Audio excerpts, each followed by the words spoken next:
Welcome to Connect Learn. I'm Steve and we're getting started with Python tools for Visual Studio. In this series, we'll be helping you get up and running as quickly as possible. If you're a Python developer who's never used Visual Studio before, then this series is for you. And if you're a Visual Studio user who's looking to add Python to their toolbox, you'll get something out of it as well. The first thing you'll need, if you don't already have it, is Visual Studio.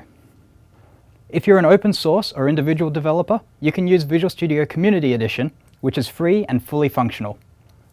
Students and startups should look into our BizSpark and DreamSpark programs to see if you're eligible for free access, or ask your employer if you have access to an MSDN subscription. Once you've installed Visual Studio, you need to install the Python tools. You can find us on the Visual Studio website under Downloads, or jump straight to this page at aka.ms/ptvs.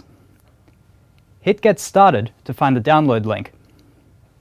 This is a free, standalone extension that's fully supported by Microsoft and developed openly with contributions from the community. We have versions of Python tools for Visual Studio 2010, 2012, 2013, and 2015. Next, after installing PTVS, you'll need to install Python itself. Python is completely maintained by the community, so you'll be looking to external sites to find an installer.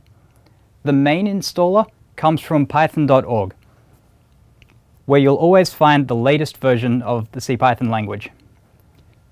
Continuum Analytics produces a free bundle called Anaconda that has Python and a huge range of useful libraries, especially if you're interested in science and data processing. And Nthought releases Canopy, which is a similar bundle.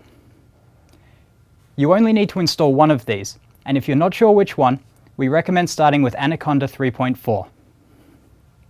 You'll have the most up-to-date language and most of the difficult to install packages. Now we've got everything installed, let's dive into Visual Studio and make sure that it's all working.